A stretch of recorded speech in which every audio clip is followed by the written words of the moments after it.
केशवं बादरायणं सूत्रभाष्यकृतौ वन्दे भगवन्तौ पुनः पुनः सद्गुरुं सच्चिदानन्दं साधुवर्यं सनातनं सद्वेदान्तप्रवक्तारं सदा स्वान्ते स्मराम्यहम्।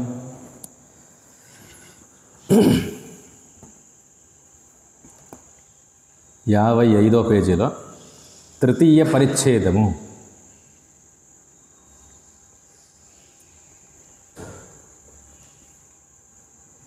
ఈ తృతీయ పరిచ్ఛేదంలో మాండూక్య భాష్యాన్ని ప్రధానంగా తీసుకొని ముఖ్యమైనటువంటి ఎన్నో విషయాలను మాండూక్య రహస్య వివృతి అని స్వామివారి ఒక గ్రంథం, ఈ గ్రంథం నుంచి తీసుకొని వివరిస్తారు. దాన్నే చెప్తున్నారు మాండూక్యము వివిధ వాద సమీక్ష. మాండూక్యాన్ని గురించి వేర్వేరు మతాల వారు, అంటే మధ్వాచారులు కానీ ఇంకా వేరే దేశస్థులు కానీ వీళ్ళంతా కూడా ఏమేమి అనుకుని ఉంటారు దీని గురించి అని.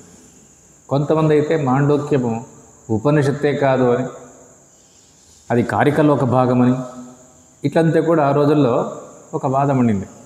స్వామివారికి కూడా ఈ విచారాన్ని మాండూక్య భాష్య పీఠికలో సమీక్షిస్తారు. దాని గురించి ఇక్కడ చెప్తున్నారు. శ్రీ శంకర భగవత్పాదుల పరమ గురువులకు శ్రీ గౌడపాదాచార్యులు మాండూక్యోపనిషత్తునకు కారికలను రచించరి. ఈ కారికలు 4 ప్రకరణములుగా విభజింపబడి ఉన్నవి. శ్రీ శంకరులు మాండూక్యమునకు భాష్యమునే కాక కారికలకు కూడా భాష్యము నిర్మించి ముముక్షువులకు మహోపకారమునర్చరి.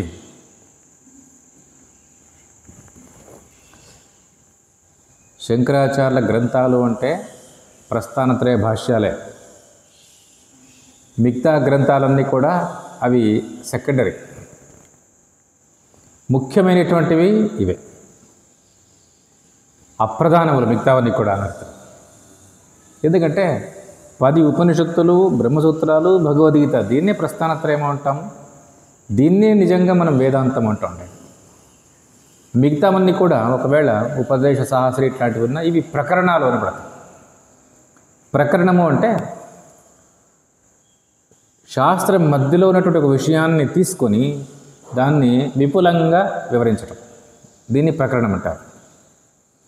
శాస్త్రైక దేశ సంబద్ధం శాస్త్ర కార్యాంతరే స్థితం ప్రకరణం.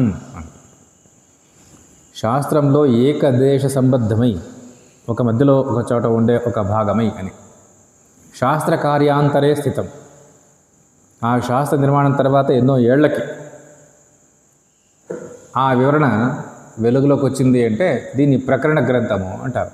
నైష్కర్మ్య సిద్ధి, ఉపదేశ సహస్రి, అపరోక్షానుభూతి ఇవన్నీ ప్రకరణ గ్రంథాలు అని ప్రసిద్ధి. అవి గౌణములు, అప్రధానములు.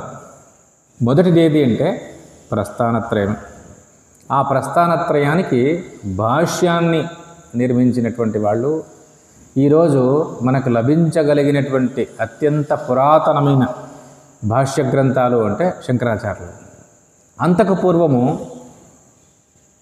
ఇదే ప్రస్థానత్రయాల మీద వ్యాఖ్యానాలు ఉండాయని శంకరాచార్య భాష్యాల వల్లే తెలుస్తోంది, కానీ ఆ గ్రంథాలు లభించడం లేదు. కానీ ఒక్క గ్రంథం మాత్రం లభిస్తుంది. అదేది అంటే గౌడపాదాచార్యుల మాండూక్య కారిక. శంకరాచార్యులకు పూర్వము ఈ కోవకు చెందినటువంటి గ్రంథాలు ఏవైనా ఉన్నాయి అంటే అదొక్కటి. శంకరాచార్యులకు ఎంత పూర్వమో అని మనకు తెలియదు, చరిత్ర స్పష్టంగా లేదు. అందుకే మాండూక్య కారికలు గౌడపాదాచార్యుల వారు ఏ ఉపనిషత్తుకు అంటే 10 ఉపనిషత్తుల్లో దేనికి కారికలు రాయకుండా మాండూక్యానికి మాత్రమే రాయటము మాండూక్యం యొక్క ఘనత, గొప్పతనాన్ని గురించి చెప్తుంది. కారిక అంటే తక్కువ మాటలతో ఎక్కువ విచారాన్ని చెప్పటం. అల్పాక్షరత్వే సతి బహ్వర్త జ్ఞాపక శ్లోక కారిక. చూడటానికి 2 వాక్యాలతో ఒక శ్లోకం, కానీ బహ్వర్త జ్ఞాపక శ్లోక, ఎక్కువ అర్థాన్ని వివరణను ఇవ్వగలిగినటువంటి శ్లోకాలను కారికలు అని. ఇదొక సాహిత్య ప్రక్రియ. వార్తికలు, కారికలు, భాష్యము, వృత్తి, వ్యాఖ్యానము, సూత్రము, ఇట్లా ఇవన్నీ సాహిత్యాలే, సాహితీ ప్రక్రియలు. అంటే శంకరాచార్యకు పూర్వం ఉండింది ఏది అంటే ఒకటి మాత్రం లభిస్తూ ఉంది. అది కూడా ఎట్లా లభిస్తూ ఉంది అంటే కేవలం కారికలుగా లభించటం లేదు. శంకరాచార్యులు దానికి కూడా భాష్యాన్ని రాస్తూ ఇచ్చినారు. అంటే శంకరాచార్య భాష్య సమేతంగానే ఇది లభిస్తూ ఉంది. ఈరోజు కూడా స్వతంత్రంగా లభించటం లేదు. దీన్ని అంటున్నారు శ్రీ శంకర భగవత్పాదుల పరమ గురువులకు శ్రీ గౌడపాదాచార్యులు మాండూక్యోపనిషత్తుకు కారికలు రచించది. ఈ కారికలు 4 ప్రకరణములుగా విభజింపబడి ఉన్నవి. శ్రీ శంకరులు మాండూక్యమునకు భాష్యమనే కాక కారికలకు కూడా భాష్యము నిర్మించి ముముక్షువులకు మహోపకారం అనర్చే. కేవలం జిజ్ఞాసులకు కాదు, ముముక్షువులకు, పండితులకు కాదు. ఏదో పండితుల కోసం రాసిండేది కాదు, ఊరికే జిజ్ఞాస కుతూహలం ఉండేవాళ్ళ కోసం రాసిండేది కాదు, ముముక్షువుల కోసం రాసినటువంటిది శంకరాచార్యులు. ఈ విషయాన్ని గుర్తించాలి. తర్వాత ఏం జరిగింది అంటే కర్ణాటకమున వళినరసీపురం నందు అధ్యాత్మ ప్రకాశ కార్యాలయమును స్థాపించిన శ్రీమత్ పరమహంస పరివ్రాజకాచార్యులకు శ్రీ శ్రీ శ్రీ సచ్చిదానందేంద్ర సరస్వతీ స్వామివారు మాండూక్య కారికా భాష్యములకు సంస్కృతమున మాండూక్య రహస్య వివృతి అను దివ్యమైన వ్యాఖ్యానమును అనుగ్రహించి వేదాంత శాస్త్రమునందలి అనేక జటిల సమస్యలను పరిష్కరించారు. శంకర గౌడపాదాచార్యుల తర్వాత శంకరుల తర్వాత శిష్యులైనటువంటి సురేశ్వరులు, దాని తర్వాత దాదాపు 1400 సంవత్సరాల తర్వాత స్వామివారు అవతరించి ఈ మధ్యన అంటే ఆ పీరియడ్లో శంకరాచార్య భాష్యాలు దాదాపు మరుగైపోయాయి. ఎవరు చూడడం లేదు. ఎందుకంటే ప్రకరణ గ్రంథాలే వేదాంత గ్రంథాలుగా ప్రచారంలో ఉండినటువంటి కాలం. అందుకనే ఎన్నో రకాల వేరు వాదాలు, అద్వైత, ద్వైత, విశిష్టాద్వైత, ద్వైతాద్వైత, త్రైత అని ఇట్లా ఏదో మతాలు ఇంతటికి కారణమేమి అంటే శంకరాచార్యుల ప్రస్థానత్రయ భాష్యాన్ని చూడకపోవటం. ఎందుకు చూడలేదు అంటే ఏ వ్యక్తి అయినా ఏమనుకుంటాడు అంటే తన గురువు రాసిండే గ్రంథమే గొప్ప, ఈ భావన ఉంటుంది. గురువు అంటేనే గొప్పవాడు తనక, నిజమే. కానీ పరంపరలో తన గురువు గొప్ప అని ఆ వ్యక్తి అదే వాళ్ళ గ్రంథాలనే పరమ ప్రమాణంగా ఒప్పుకోవటము, అందరూ అట్లే చేయటము, ఇదంతా జరిగితే ఏమైపోతుంది అంటే ఆ పూర్వం ఉన్నటువంటి గ్రంథాలు ఎవరు చూడకుండా అయిపోతుంది. ఎందుకంటే ఎప్పుడైతే పీఠాలు ఇవన్నీ కూడా తయారైనాయో ఎన్నో పీఠాలు బ్రాంచ్లన్నీ శాఖోపశాఖలుగా విస్తరించింది. శంకరాచార్యుల మఠాలు, పీఠాలు ఉండని మంచిదే. కాకపోతే ఆ మఠాల్లో ఉన్నటువంటి ఒక గురు పరంపర ఉంది కదా, వాళ్ళు ఏ గ్రంథాన్ని అనుసరించి పాఠం చెప్తూ ఉంటారో అదే ప్రమాణం అయిపోతుంది అంతే శిష్యులకంతా కూడా. రాను పొడి గ్రంథాలే ప్రమాణ గ్రంథాలు అయిపోయినాయి. తర్వాతి ద్వైత సిద్ధాంతాన్ని చెప్పినటువంటి మధ్వాచార్యులు వీళ్ళంతా కూడా ఈ పొడి గ్రంథాలను విమర్శించలే కానీ శంకరాచార్య భాష్యాలను విమర్శించలేదు. ఎందుకంటే వీళ్ళకి తెలియదు ఆ కాలానికి, అవి ఉండే అనేది కూడా తెలియదు. ఇట్లయిపోయింది. శంకరాచార్యుల భాష్యంలో ఉండే సిద్ధాంతము ఈ పొడి గ్రంథాల్లో ఉండే సిద్ధాంతం రెండు ఒకటే అనే ఆలోచనతోనే వాళ్ళు వీళ్ళతో వాదిస్తూ వచ్చినారు. ఈ సమస్య అంతా కూడా ఆ రోజుల్లో ఉండింది. ఈ చరిత్ర స్వామివారే చెప్తారు. వేదాంత విచారత ఇతిహాస అనే గ్రంథంలోను, వేదాంత ప్రక్రియ ప్రత్యభిజ్ఞ అనే గ్రంథంలోనూ చెప్తున్నారు. సరే ఉండని. ముఖ్యంగా ఈ మాండూక్య ఉపనిషత్తు, మాండూక్య కారిక వీటన్నిటికీ కలిపి శంకరాచార్యులు భాష్య నిర్మించింటే దీన్ని ఆధారంగా చేసుకొని వేదాంత శాస్త్రాన్ని పూర్ణంగా ఇంకా ముందు ఎన్ని సమస్యలు వచ్చినా దానికి పరిష్కారాన్ని ఈ గ్రంథం అనుగ్రహించాలనే ఉద్దేశంతో స్వామివారు మాండూక్య రహస్య వివృతి అనే ఈ సంస్కృత గ్రంథాన్ని రాశారు. ఒక అద్భుతమైనటువంటి గ్రంథం. ఇది సంస్కృతంలో ఉంది. తర్వాత దాదాపు ఇదే విషయాలను తీసుకొని గౌడపాద హృదయ అనే కన్నడ గ్రంథాన్ని కూడా రాశారు. ఈ మాండూక్య రహస్య వివృతి అనే గ్రంథంలో ఉన్నటువంటి విషయాలే ఈ గ్రంథంలో సేకరించినారు. అందుకే మాండూక్య రహస్య వివృతి అని ఈ గ్రంథమే మాండూక్య రహస్యం అయిందంతే. అది సంస్కృత భాషాభిజ్ఞులకు మాత్రమే ఉపయుక్తముగా ఉన్నది. అది సంస్కృతంలో రాయటం వల్ల వాళ్ళకు మాత్రమే అర్థమయ్యేటట్లు ఉంది అన్నట్టు.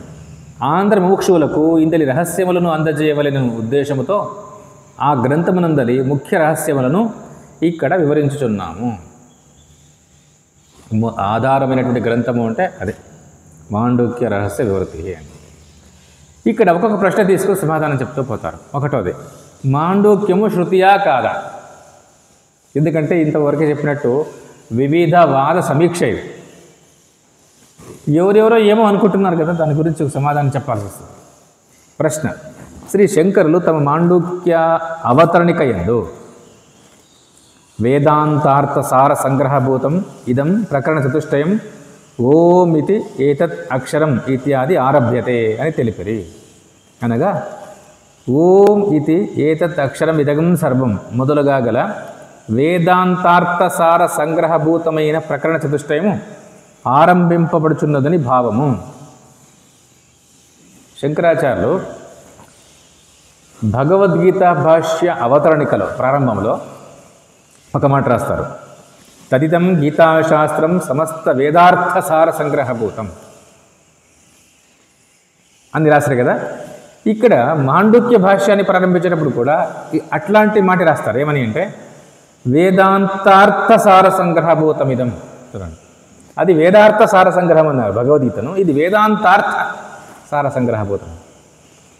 సమస్త వేదాల యొక్క సారం భగవద్గీత అయితే సమస్త వేదాంతాల సారం మాండూక్యం అన్నట్టు. ఇది శంకరుల అభిప్రాయం. సమస్త వేదాల సారము భగవద్గీత, సమస్త వేదాంతాల సారం, వేదాంతాలు అంటే ఉపనిషత్తులు, సమస్త ఉపనిషత్తులు అంటే 10 ఉపనిషత్తులు, 10 ఉపనిషత్తుల సారము ఈ మాండూక్యం. ఆ మాట రాస్తున్నారు. వేదాంతార్థ సార సంగ్రహభూతమిదం ప్రకరణ చతుష్టయం. ప్రకరణ చతుష్టయం అంటే 4 ప్రకరణాలు. ఏవి? గౌడపాద ప్రకరణాలు. అది ప్రారంభం కావాలంటే ఎక్కడ ప్రారంభమవుతుంది? ఓం ఇది ఏతద్ అక్షరం ఇదగం సర్వం, అక్కడ నుంచి ప్రారంభం కావాలి. అంటే ఉపనిషత్తుతో పాటు 4 ప్రకరణాలు అని అవుతాయి. అంటే ఇక్కడ ఏం చెప్తున్నారు శంకరాచార్యులు? మాండూక్యోపనిషత్తును ప్రస్తావిస్తున్నారు. ఓం ఇది ఏతద్ అక్షరం ఇదగం సర్వం అని ప్రారంభమయ్యే అక్కడి నుంచి 4 ప్రకరణాలు కూడా. అంటే ఉపనిషద్ భాగము ప్లస్ 4 ప్రకరణాలతో ఉంటే గౌడపాద కారిక. ఇదంతా సమస్త వేదాంతార్థ సార సంగ్రహభూతం ఇది అని చెప్పిన ఈ వాక్యంలో మనకేం తెలుస్తుంది అంటే ఇదంతా ప్రామాణికమైనటువంటి సాహిత్యమే తెలుస్తుంది.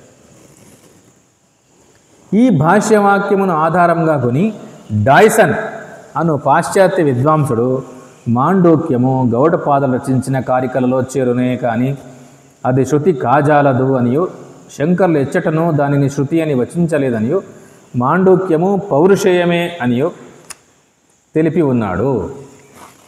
మన దేశంలో ఉన్నటువంటి విద్యావంతులకంతా కూడా ఒక భ్రాంతి ఏమి అంటే మనవాళ్ళు మన సంప్రదాయకులు చెప్పినటువంటి విషయం కంటే పాశ్చాత్యుల అభిప్రాయమే గొప్ప. వాళ్ళు ఏమంటారు చూడ, మన యోగ శాస్త్రాన్ని పాశ్చాత్యులు అభ్యాసం చేస్తున్నారంట, అయ్యో అయితే మేము చేయాల్సిందే. అంటే వాళ్ళు గొప్పది అంటే మనకు విలువ. అట్లా మన వాళ్ళు చెప్తున్నారు అంటే విలువ లేదు. వాళ్ళు ఒప్పుకోవాలి. పాశ్చాత్యులు ఒప్పుకుంటున్నారంట యోగ శాస్త్రాన్ని, అయితే మేము కూడా చదువుకోవాల్సింది. పాశ్చాత్యులంతా సంస్కృతం మధ్యన చేస్తున్నారంట, అయితే మనము చేయాల్సిందే. పాశ్చాత్యులు మన భారతదేశాన్ని గురుస్థానంలో పెట్టుకున్నారంట, అయితే మనకు కూడా గురువు లేదు. ఇట్లా ఒక భ్రాంతి ఉంది మనిషికి. అంటే ఎవరో పొగిడితేనే మనకు అర్థమయ్యేది, మనవాళ్ళు పొగిడితే అర్థం కాదు. ఈ సమస్య ఎప్పటికీ ఉంది. అంతే. డాయ్సన్ అనే ఒక శాస్త్రవేత్త ఏమంటున్నాడు అంటే ఈ వాక్యాన్ని చూసి ఒక నిర్ధారానికి వచ్చినాడంట. ఏమని అంటే వేదాంతార్థ సార సంగ్రహభూతమిదం ప్రకరణ చతుష్టయం అన్నారు కదా. ఓమితి ఏతత్ అక్షరం ఇదగం సర్వం. ఈ వాక్యాన్ని గమనిస్తే ఏమర్థమవుతుంది అంటే ఓమితి ఏతద్ అక్షరం ఇదగం సర్వంతో పాటు 4 ప్రకరణ చతుష్టయాలన్నీ కూడా ఇవి అన్ని ఉపనిషత్తుల సారము, గౌడపాదలు రాసిండేది. అంటే ఏమైపోతుంది? ఇదంతా గౌడపాదలతో ఉన్నట్లు. అంటే ఉపనిషత్ భాగం కూడా గౌడపాదులదే అని ఇక్కడ ధ్వనిస్తూ ఉంది ఏంటన్నాడు ఈ డైసన్ని, ఒక విద్వాంసుడు. అందుకే ఇది అపౌరుషేయం కాదు, అంటే వేద భాగం కాదు, ఇది పౌరుషేయం. ఎవరో వ్యక్తి రాసిండేది, ఒక ఋషి రాసిండేది మాండూక్యం అంతే అని. ఇంతేగాక ఇంకొకరు శ్రీ విధుశేఖర భట్టాచార్యులు తమ ఆగమ శాస్త్రం అను గ్రంథమున కారికలే మొట్టమొదట రచింపబడినవనియు, ఈ కారికలను మరికొన్ని ప్రాచీనోపనిషత్తులను ఆధారంగా చేసుకొని ఎవరో మాండూక్యోపనిషత్తు రచించి ఉందిరనియు, కావున ఇది శృతి కాదనియు వచించరి. మనవాళ్ళు ఒకరు పాశ్చాత్యులు దైసన్ అనే శాస్త్రవేత్త చెప్పినాడు అన్నారు. ఇప్పుడు విధుశేఖర భట్టాచార్య అనే ఒక పండితుడు ఏమంటున్నాడు అంటే, తన ఆగమ శాస్త్ర అనే గ్రంథంలో కారికలే మొదట రచించిండేవి, తర్వాత ఎవరో కొన్ని మంత్రాలు చేర్చి ఇది మాండూక్యోపనిషత్తు అని పేరు పెట్టినారంతే. ఇవి తర్వాత నిర్మించబడినటువంటి ఉపనిషత్తు, ఇది వేదాల్లో భాగం కాదు, ఎవరో మాండూక్యం రచించి ఉందరనియు, కావున ఇది శృతి కాదనియు వచ్చున్నట్టు. ఇది వేదం కాదు. మొత్తాన్ని మన వాళ్ళకేమి ఇది వేదం కాదు అని తేల్చాలంటే, అట్లా తెలిస్తే ఇది ఏమో వేదాంతార్థ సారం అంటున్నారు కదా, దాన్ని కూడా తెలుస్తారు అట్లా పదే పదే. అందుకే ఇది వేదం కాదు అని వీళ్ళంతా కూడా దీన్నే సారం అంటున్నారు. గౌడపాద రాసిండేది అంటారు, శంకరాచార్య పరమ ప్రమాణం అంటారు. దీని ఒకటి తీసేస్తే అయిపోయి శృతి కాదంటే అయిపోయి ఏముంది అని. ఈ విషయమున శంకరుల అభిప్రాయం ఏమి సమాధానం చెప్తున్నారు. ఉపనిషద్ భాగము గౌడపాద రచితమని శంకరులు కానీ ఇతర వేదాంత సంప్రదాయ ప్రవర్తకులు కానీ ఎచ్చటను తెలుపునందున మాండూక్యము శృతి కాదునుట కేవలము కపోల కల్పన. శంకరాచార్యులు ఉపనిషద్ భాగాన్ని గౌడపాద రాసరని ఎక్కడ చెప్పలేదు. ఉపనిషద్ భాగమే, గౌడపాద కారికలు ఉన్నాయి. అది ఉపనిషద్ భాగము, ఇది కారికలు. కారికలు అంటే మీ వివరణ అని అర్థం అంతే, ఉపనిషత్తుకు వివరణ అని. ఎక్కడ కూడా ఈ వీళ్ళ అభిప్రాయము శంకరాచార్యులు చెప్పలేదు. మాండూక్యము శృతి కాదు, ఎప్పుడు తర్వాత గౌడపాద రాసినారనో, గౌడపాదలే మొదట రాసి తర్వాత ఉపనిషత్తు తయారైందనో ఈ మాటలు ఏమి చెప్పలేదు. శంకరాచార్యులు చెప్పలేదు అంటే అంతకు వెనుక ఎవరు చెప్తున్నారో అని మనకి ఏ గ్రంథాలు ఆధారం లేవు. అందుకే శంకరాచార్యులే అత్యంత ప్రాచీనంగా మనకు చెప్తున్నటువంటి ఒక ప్రామాణికమైన వ్యక్తి. అందుకనే ఈ మహాత్ములే చెప్పలేదు కాబట్టి ఇది ఉపనిషత్తు తర్వాత నిర్మించబడింది, ఇది పౌరుషేయము అని చెప్పలేదే. అది శృతే, ఇది మాండూక్య కారికలే అని చెప్తున్నారు. ఇక్కడ ఇంకో వివరణిస్తున్నారు. శ్రీ శంకరుల సాక్షాత్ శిష్యులకు శ్రీ సురేశ్వరులు బృహదారణిక వార్తికమున ఏషోంతర్యాం ఏష యోని సర్వస్య ప్రభవాప్యేవు మాండూకేయ శృతివచ ఇది స్పష్టమధీయతే. స్వామివారికి సురేశ్వర వార్తికలే ప్రమాణాలు అన్నిటి. ఎందుకంటే గౌడపాదుల తర్వాత శంకరాచార్యులు సురేశ్వరాచార్యులు. ఇది కరెక్ట్గా ఒక సంప్రదాయ పరంపరలో కరెక్ట్గా అన్ని విచారాలు ఒకే రకంగానే ఉన్నాయి. సురేశ్వరాచార్యులు దాటిన తర్వాత అంతా అస్తవ్యస్తమైపోయింది. అందుకే స్వామివారు సురేశ్వరుల వార్తికలు తీసుకుంటారు.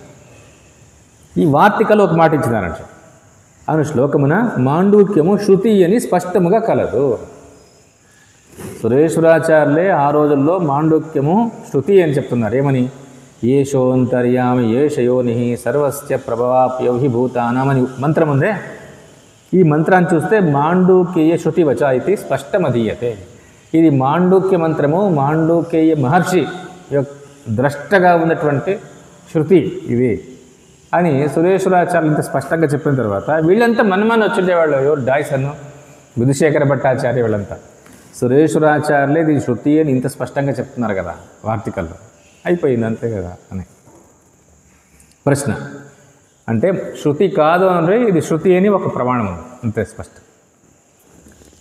ప్రశ్న: మాండూక్యోపనిషత్తే కాకుండా ఆగమ ప్రకరణము కూడా శృతియే అని ఇంకో వాదం. ఇది మాండూక్యోపనిషత్తు శృతి అన్నారు, ఇది క్లియర్ అయింది, ప్రశ్న సమాధానం చెప్పినారు. ఇప్పుడు ఏమంటున్నారు అంటే గౌడపాదాచార్యులు రాసిన 4 ఇవి ఉన్నాయి కదా ప్రకరణాలు, దాంట్లో మొదటిది ఉంది ఆగమ ప్రకరణం, అది కూడా ఈ శృతి అని.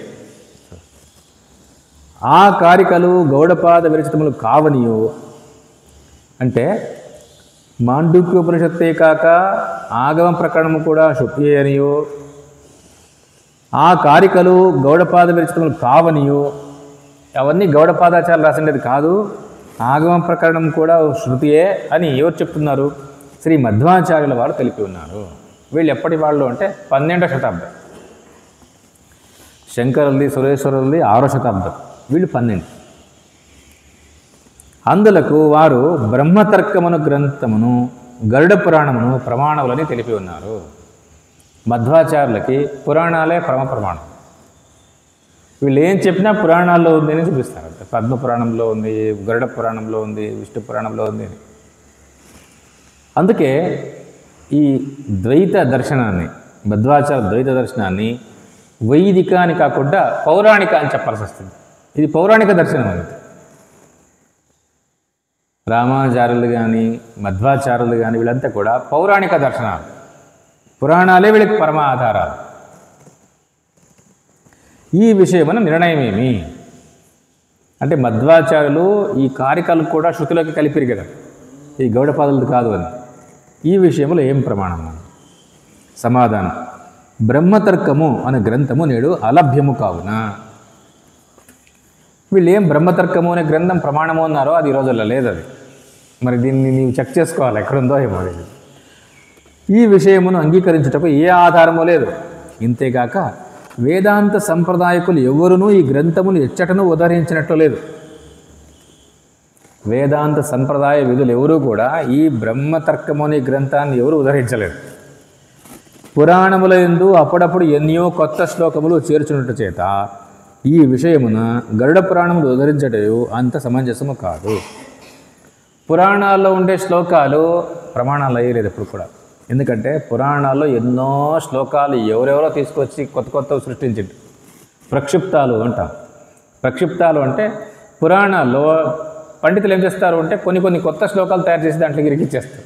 ఎందుకంటే పెద్ద గ్రంథం అది, దాంట్లో వీళ్ళది కొన్ని ఉంటాయి అంతే, ఏముంది. ఇట్లా మహాభారతంలోనూ ఉన్నాయి అంటున్నారు, భాగవతంలోనూ ఉన్నాయంటున్నారు, రామాయణంలోనూ ఉన్నాయంటున్నారు.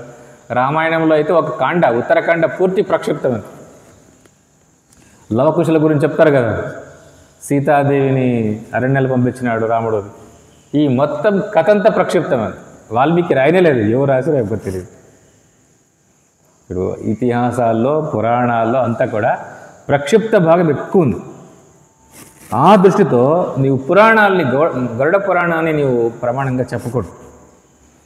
ఇంకా బ్రహ్మతర్కము అంటే ఆ పుస్తకం ఎవరి దగ్గర లేదు, అది ప్రమాణము అంటే ఎట్లా నమ్మేది? అది దొరకటం లేదు ఎవరికి.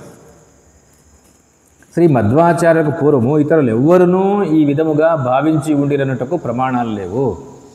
పోనీ మధ్వాచార్యులు ఈ మాట చెప్తున్నారు కదా, ఇదే మాట పూర్వీకులు ఎవరైనా ఒప్పుకోనంటారంటే ఎవరు ఒప్పుకోలేదు. ఏది ప్రమాణంగా లేదని అర్థం.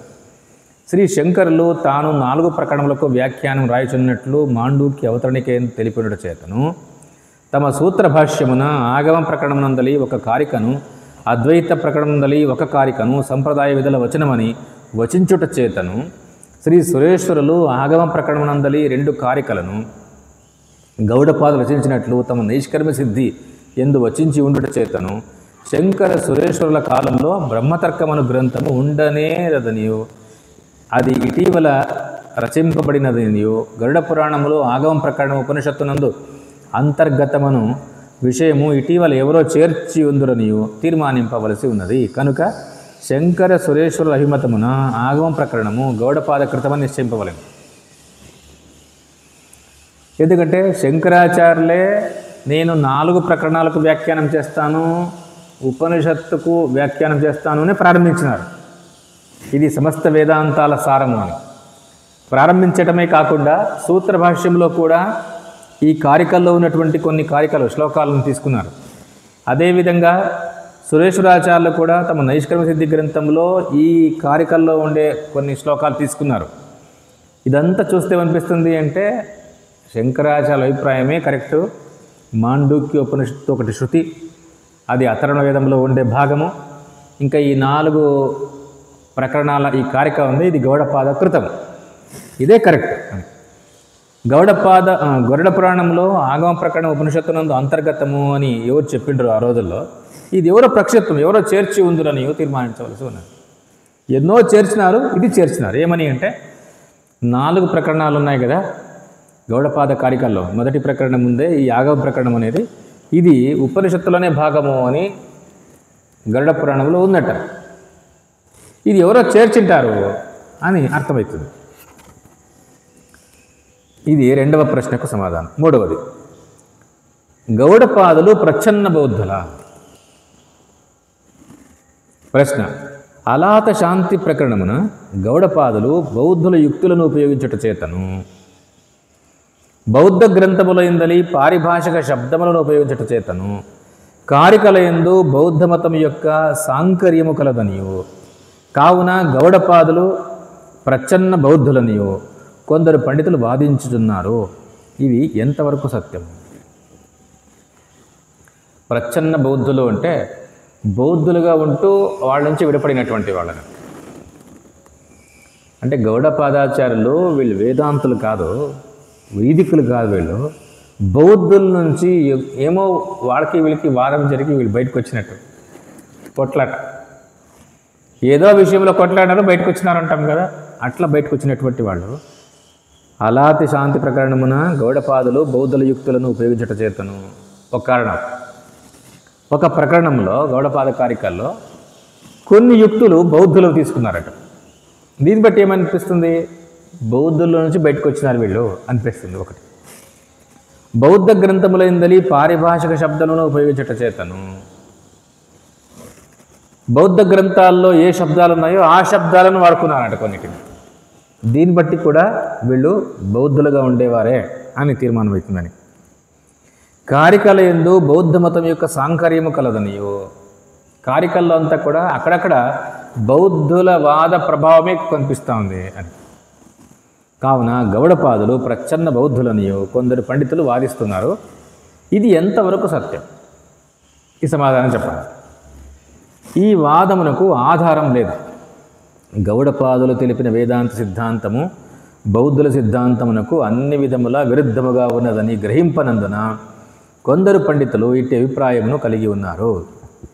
కారికల యందలి వేదాంత సిద్ధాంతము బౌద్ధుల సిద్ధాంతమునకు అత్యంత విరుద్ధమై ఉన్నది.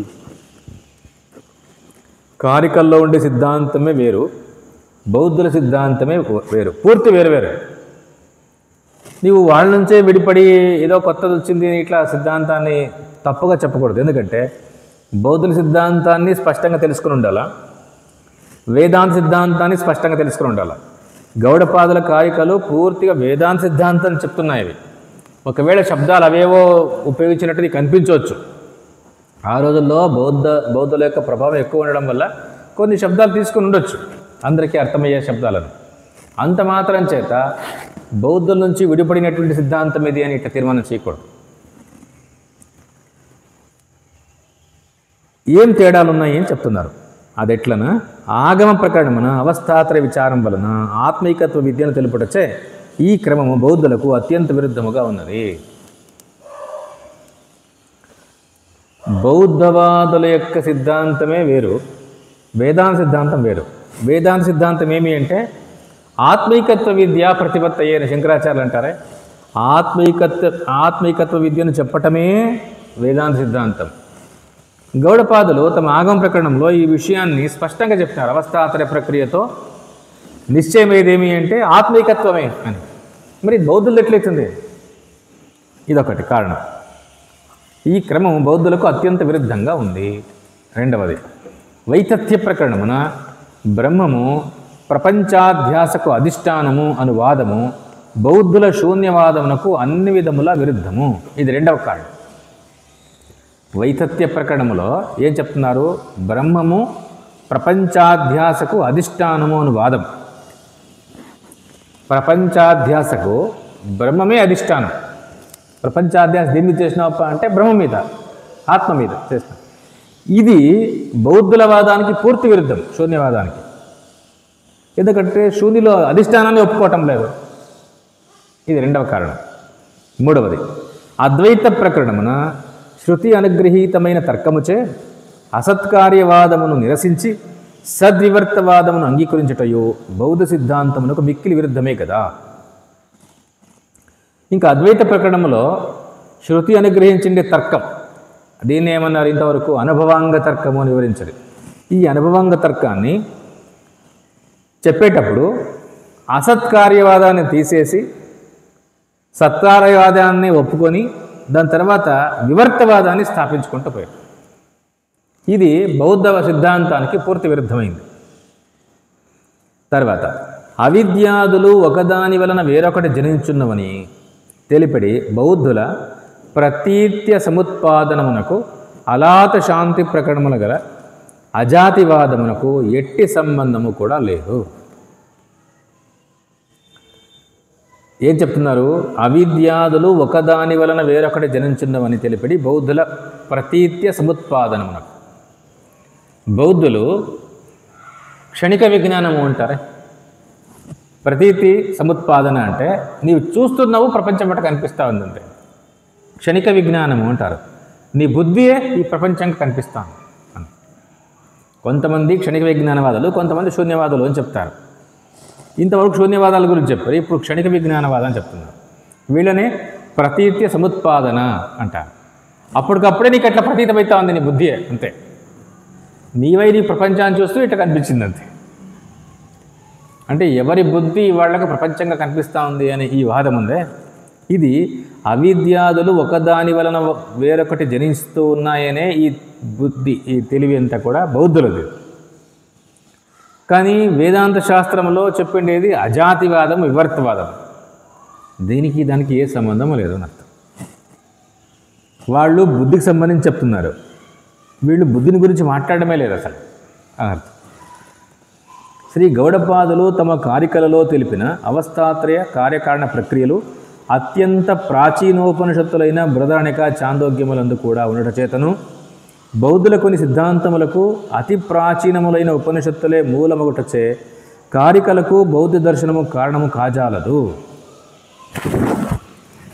ఎందుకంటే గౌడపాదాచార్యులు తమ కారికల్లో ఏ ప్రక్రియలు వాడుకున్నారు అంటే అవస్థాత్రయము, కార్యకారణము వాడుకున్నారు.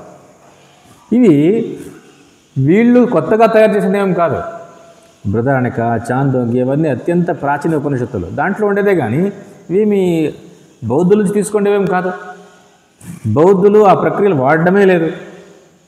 మరి దీన్ని బట్టి మనకేం తెలుస్తుంది? బౌద్ధుల సిద్ధాంతాలే వేరు, వేదాంత సిద్ధాంతం వేరని తెలుస్తుంది. బౌద్ధుల సిద్ధాంతమును ఖండించుటకు వారి యుక్తులని ఉపయోగించిన మాత్రాన కారికలలో బౌద్ధ సిద్ధాంతములు చేరి ఉన్నవి అనుట సమంజసము కాదు. ఈ కారణములను పరిశీలింపక ఊరక శ్రీ గౌడపాదాచార్యులు ప్రచ్ఛన్న బౌద్ధులనుట అవివేకమే కదా. బౌద్ధ సిద్ధాంతాన్ని ఖండించాలంటే వాళ్ళ యుక్తులనే వాడుకొని ఖండిస్తున్నారు. అంత మాత్రం చేత బౌద్ధ యుక్తులన్నీ ఉన్నాయి కాబట్టి వీళ్ళు ప్రచ్ఛన్న బౌద్ధులు అని తేల్చకూడదు. శంకరాచార్యులు సాంఖ్యులను ఖండించడానికి వాళ్ళ యుక్తులనే వాడుకొని ఖండిస్తారు. అంత మాత్రం ఈయన కూడా సాంఖ్యుడేనా అనకూడదు అట్లా. ఎందుకంటే ఎవరి వాదాన్ని ఖండించాలంటే వాళ్ళ యుక్తులను తీసుకుని వాళ్ళని ఖండించాలి, ఇంకా వేరే మార్గం లేదు. అంతేగాని గౌడపాదుల సిద్ధాంతము వేదాంత సిద్ధాంతం, బౌద్ధులది వాళ్ళ శూన్య సిద్ధాంతం వాళ్ళది ఉంది. ఇదే వేరు, అదే వేరు. గౌడపాదాచార్యులు బౌద్ధుల నుంచి విడిపడినటువంటి వ్యక్తి అని ఇట్లా చెప్పకూడదు. దాంట్లో పూర్తిగా వేదాంత సిద్ధాంతమే ఉండేది, అది బౌద్ధ సిద్ధాంతం కాదు. ఇది నిశ్చయం. తర్వాత మూడవది, మిథ్యావాదము అనర్థకారకమా? వేదాంతులు అన్ని మిథ్య అంటారు కదా, దీనివల్ల అనర్థం అవుతుందా? ఏమన్నా సమస్య ఉందా దీని నుంచి అని. ఎందుకంటే జగన్మిథ్య బ్రహ్మసత్యం అంటారు. దీనివల్ల అనర్థం ఏమైనా అయ్యే అవకాశం ఉందా అని అర్థం. గౌడపాదులు తమ కారికలలో సర్వము మిథ్య అని తెలిపి ఉన్నారు. మిథ్య అయిన జీవుడు మిథ్యా ప్రపంచమున మిథ్యా సంబంధము నుండి విముక్తుడై మిథ్యారూపమైన పరమ పురుషార్థమును పొందునని తెలిపడు శాస్త్రాచార్యులను మిథ్యారూపుల కదా. వీటి సిద్ధాంతము వలన ప్రయోజనమేమి? ఎందుకంటే వేదాంత సిద్ధాంతాన్ని గమనించినటువంటి వాళ్ళకి ఇది అనిపిస్తుంది. తప్ప మీరు న మోక్షు న వై ముక్త ఇత్యేషా పరమార్థత. బంధము లేదు, మోక్షము లేదు, గురువు లేదు, శిష్యుడు లేదు, నీకు వచ్చే మోక్షం కూడా మిథ్య, నీకుండే బంధం కూడా మిథ్య, నీ కర్తృత్వమే లేదు, ఇట్లంతా చెప్తే ఏమనిపిస్తుంది? ఇవన్నీ కాదు లేదు అంటా ఉంటే దీన్ని ఏమంటారు? మిథ్యావాదం అంటారు. ఈ మిథ్యావాదము ఏం ప్రయోజనం దీంతో అని? పోనీ సత్యమైన బంధమా దీన్ని తీసేసుకుని సత్యమైన బంధానికి నివృత్తి లేదంటారు. పోనీ మోక్షమైన సత్యమా అంటే నీకు మోక్షం అవసరం లేదంటారు. అన్ని మిథ్య అని చెప్తే ఇది అనర్థం కాదా? గౌడపాదులు తమ కారికల్లో సర్వం మిథ్య అని తెలిపి ఉన్నారు. మిథ్యైన జీవుడు, జీవుడు మిథ్య కదా, మిథ్యైన జీవుడు మిథ్యా ప్రపంచమున మిథ్యాబంధం నుంచి విముక్తుడై మిథ్యారూపమైన పరమపురుషార్థమును పొందును అని తెలిపాడు. ఈ శాస్త్రాలకు కూడా మిథ్యారూపాలే కదా.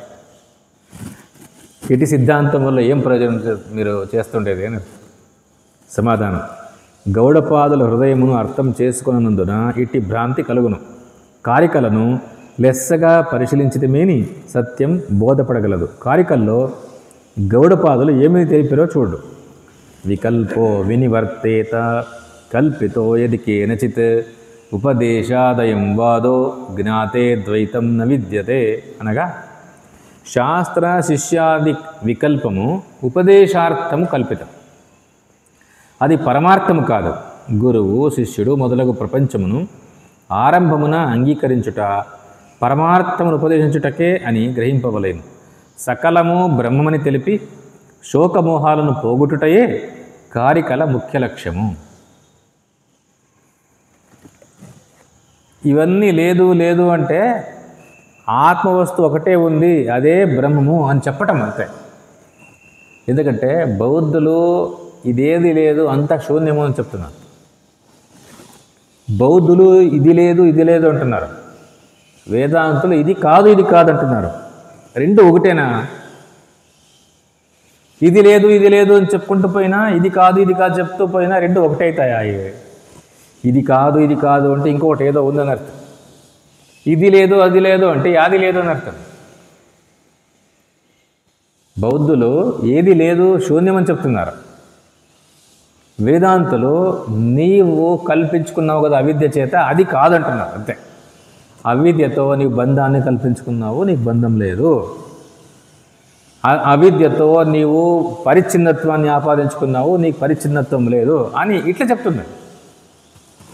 ఇక్కడ ఏ దోషము లేదు, నీవు పూర్ణంగా అర్థం చేసుకోవాలంతే. అంటే ఇక్కడ ఏదో మిథ్య అనుకుంటున్నావు. మిథ్య అంటే నీ ఇది కల్పన అని చెప్తున్నాడు. నీవేం కల్పించుకున్నావో అది తప్పు అంటున్నారు అంతే. చూడు, శాస్త్ర శిష్యాది వికల్పం ఉపదేశార్థం కల్పితం. శాస్త్రం చెప్తా ఉంది, ఇదిగో శిష్యులకు చెప్తా ఉంది, ఓ గురువు చెప్తున్నాడు.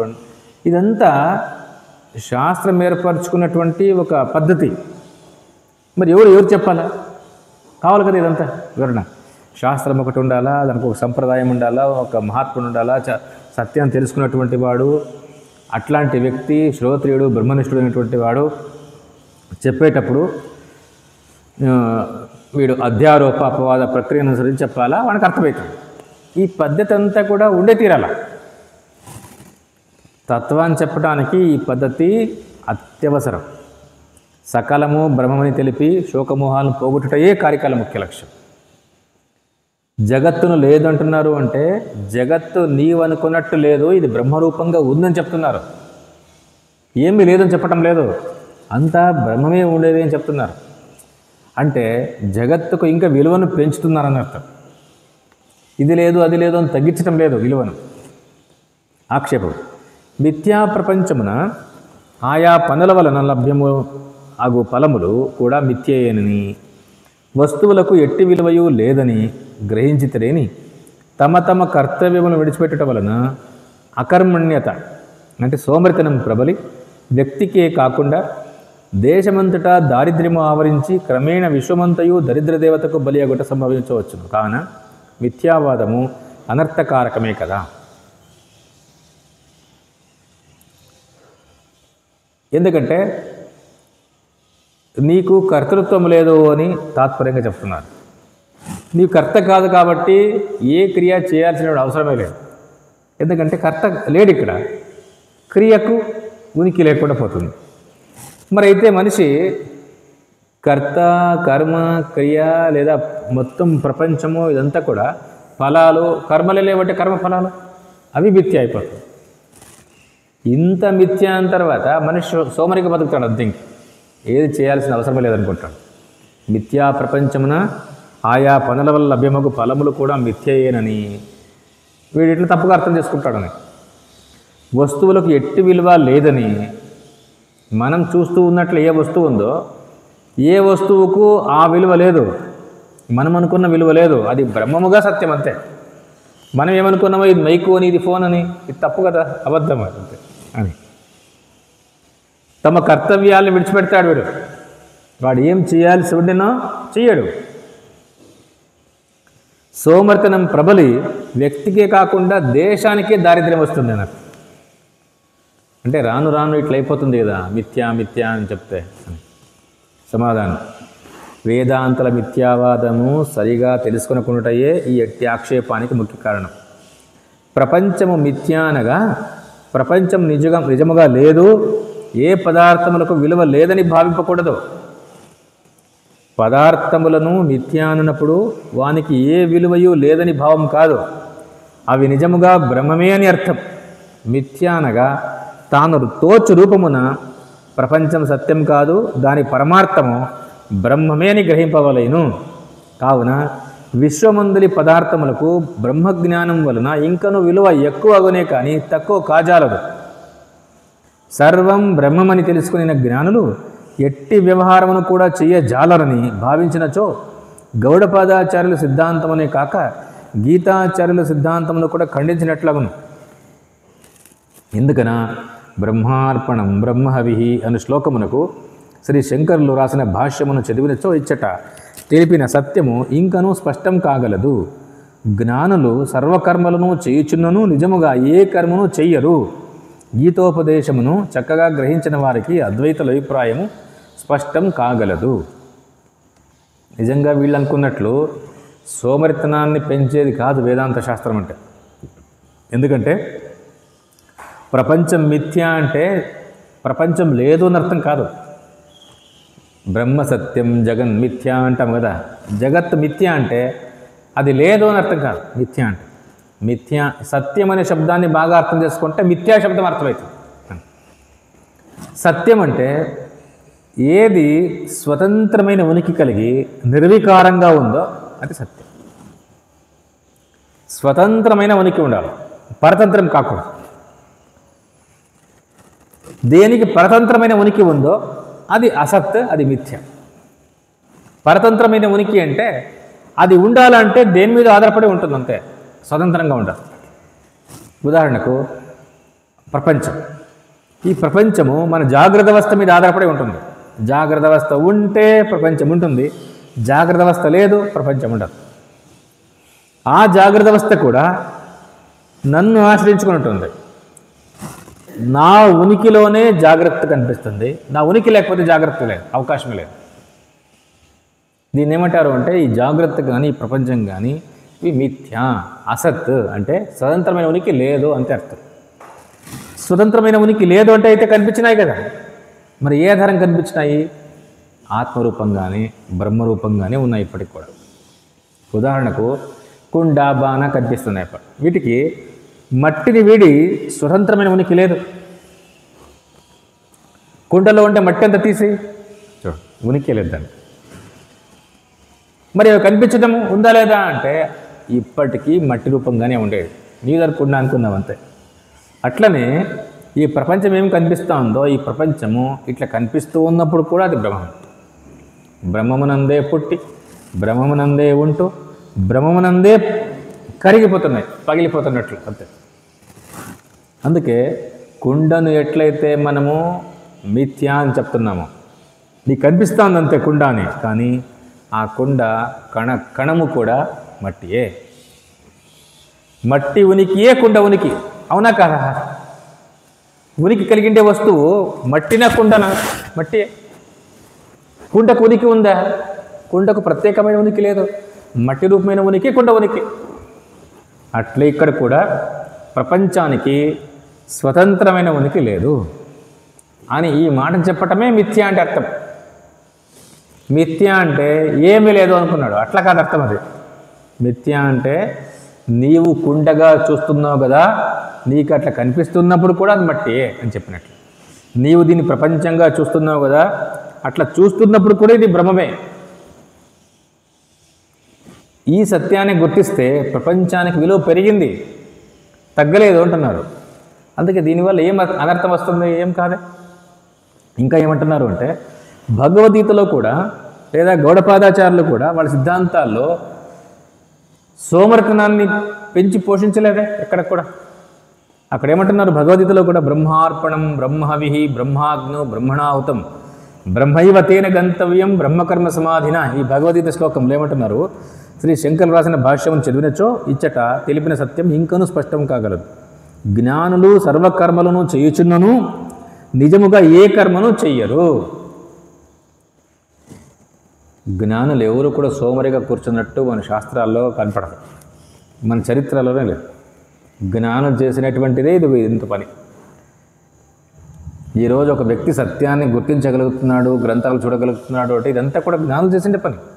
స్వామివారు తమ కౌమార దశ నుంచి కూడా దాదాపు ఒక 10-12 ఏళ్ల నుంచి కూడా వేదాంత గ్రంథాలను అధ్యయనం చేయటము, కొత్త కొత్త గ్రంథాలు రచించటము, ఒక సంస్థ నిర్మించటము, ఇదే సరిపోయింది చూడండి. అన్ని భాషలు నేర్చుకొని అన్ని గ్రంథాలు ఆ రోజుల్లో సమకూర్చుకొని మహాతపస్సది. ఆ తపఫలాన్ని ఇప్పటికీ ప్రపంచమంతా అందుకుంటూనే ఉంది. మరి వీళ్ళని సోమరులను ఎట్లంటారు? ఏదో సాధ్యమే కాదు. ఏ జ్ఞాని కూడా సోమరిగా లేరు, వాళ్ళు అన్నీ చేస్తున్నారు. కృష్ణ పరమాత్మ అంటాడు, నాకు ఈ 3 లోకాల్లోనూ కర్తవ్యం లేదు, కానీ చూడు ఎప్పుడు పనిచేస్తూనే ఉంటాను.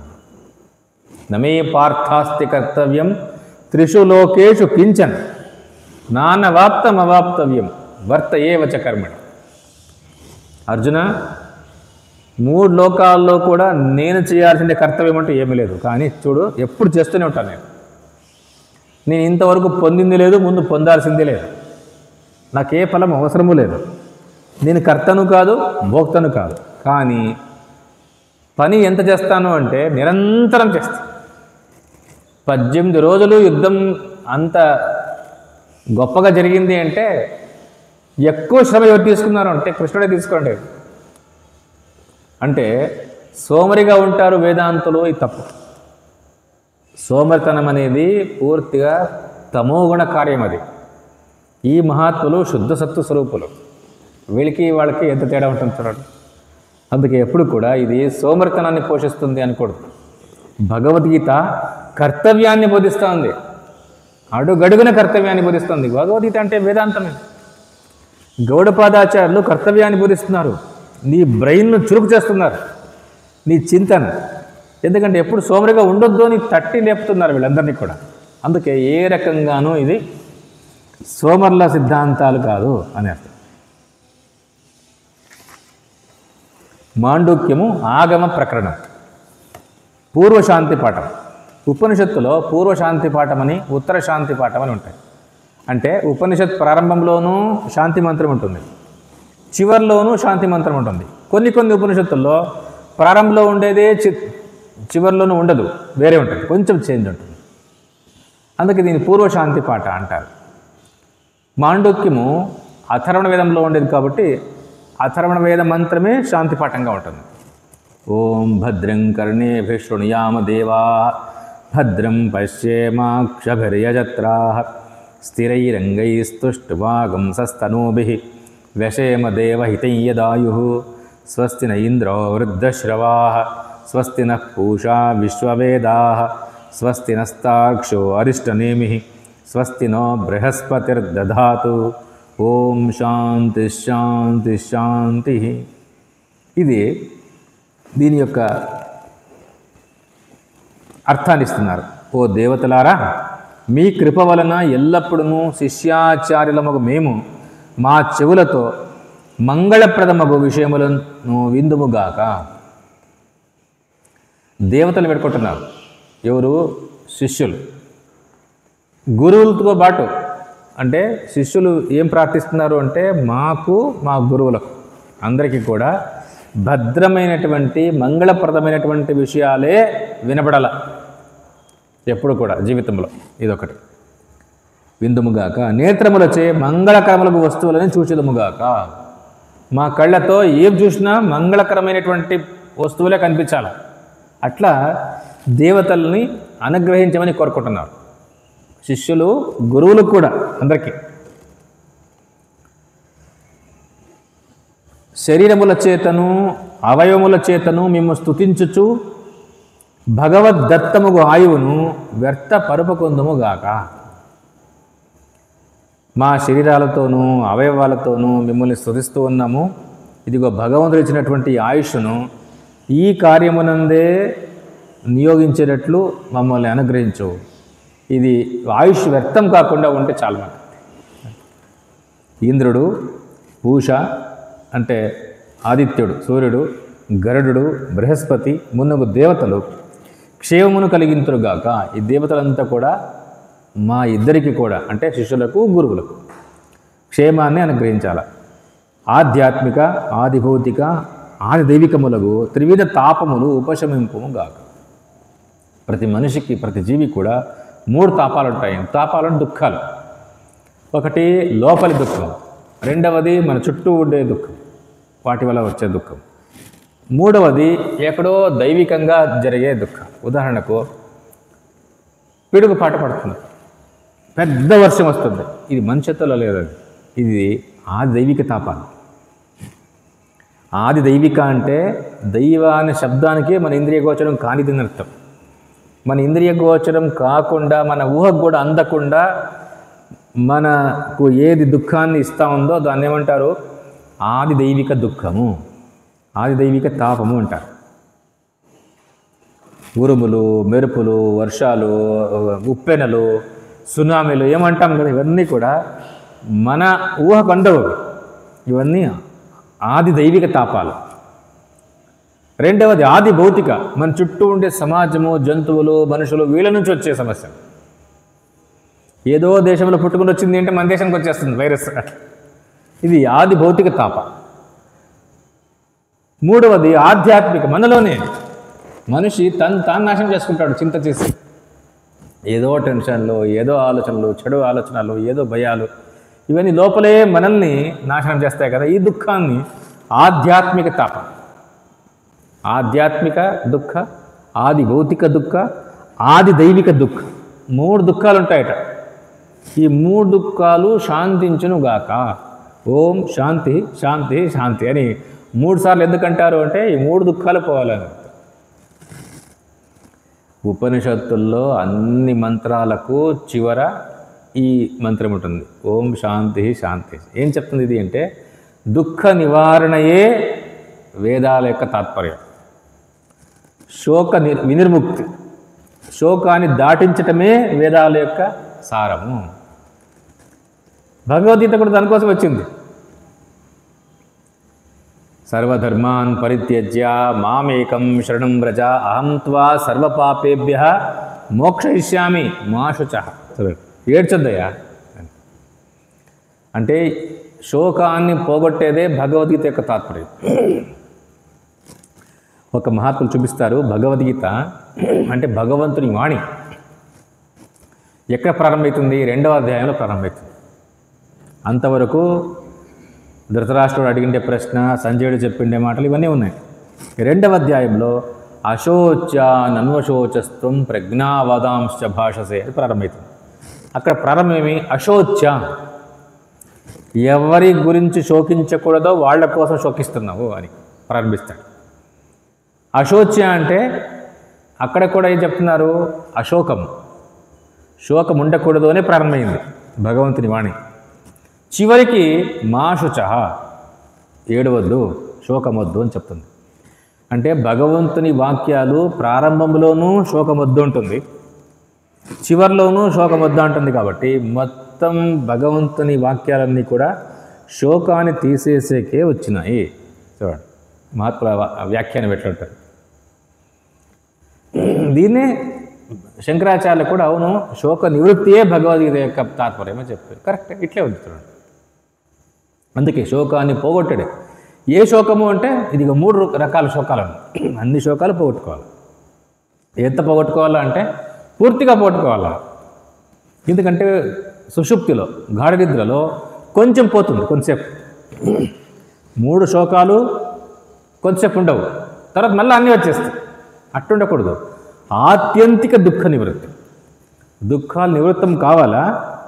ఎంత కావాలా? పూర్తిగా కావాలా. ఆత్యంతిక అంటే పూర్ణంగా.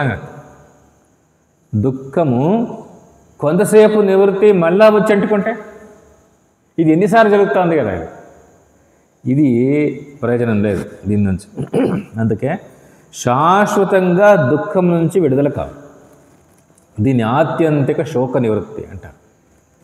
అందుకే ఈ 3 శోకాలు ఆత్యంతికంగా తొలగటమే సకల వేదాలు వేదాంతాల యొక్క తాత్పర్యం. ఇక్కడ వివరణ ఇస్తున్నారు. ఆధ్యాత్మిక తాపము అంటే లోపల నుంచి వచ్చేవి, మన లోపల జ్వరము, తలనొప్పి, టెన్షన్లు, భయాలు, ఆశలు, ఇవన్నీ అవే. ఆది భౌతిక అంటే చుట్టూ ఉండే వస్తువులు, వ్యక్తులు, విషయాలు, జంతువులు, వీటి నుంచి చోర వ్యాఘ్రాదుల వల్ల కలుగు తాపం. ఆది దైవిక యక్ష రాక్షసాదుల వలన కలుగు దుఃఖం, లేదా పిడుగుపాట్లు, ఉప్పెనలు, ఇవన్నీ. ఎందుకంటే ఏవి మన ఇంద్రియాలకు బుద్ధి గోచరం కాదో ఆ దైవిక, అవన్నీ దుఃఖాలు. ఈ త్రివిధ తాప నివృత్తికి సూచకముగా 3 సార్లు శాంతిని ఉచ్చరించవలను. తర్వాత అనుబంధ చతుష్టయం. ఉపనిషత్తు అంటే ఇదే క్రమం ఉంటుంది అన్ని ఉపనిషత్తులకు కూడా. ఉపనిషత్తుని గురించి మొదట వివరిస్తారు, దాని మీద ఎన్ని వాదనలు ఉన్నాయో ఏమో, అది ఉపనిషత్తో కాదో, శృతియో కాదో, ఇంకా ఏదైనా వ్యాఖ్యానాలు, వాళ్ళ వాదాలేమో వీళ్ళ వాదాలేమో అని చెప్తూ రెండవసారి ఏమంటున్నారు, ఇది ఒక మంగళ మంత్రం అంటే శాంతి మంత్రం అని చెప్తారు. శాంతి మంత్రం తర్వాత అనుబంధ చతుష్టయం. అనుబంధం అంటే గ్రంథం అని అర్థం. గ్రంథానికి 4 లక్షణాలు ఉంటాయి. అవేవి అంటే అధికారి, విషయ, సంబంధ, ప్రయోజన అని. ఈ 4 విషయాలను క్రమంగా వివరిస్తారు. ఈ ఉపనిషత్తుకు అధికారి ఎవరు, దాంట్లో ఏ విషయం చెప్తున్నారు, ఏ సంబంధంతో చెప్తున్నారు, దీనివల్ల ప్రయోజనమేమి అని చెప్పి ముందుకు పోవాలి ఏ మహాత్ముడైనా. అందుకే శంకరాచార్యులు కూడా ఈ క్రమాన్ని అనుసరించినారు అన్ని భాష్యాల్లో కూడా. అందుకే అనుబంధ చతుష్టయము చాలా ముఖ్యమైనది. శృతిస్మృతి పురాణానామాలయం కరుణాలయం నమామి భగవత్పాదం శంకరం లోకశంకరం. శ్రీశంకర భగవత్పాద చరణారవిందాభ్యాం నమః.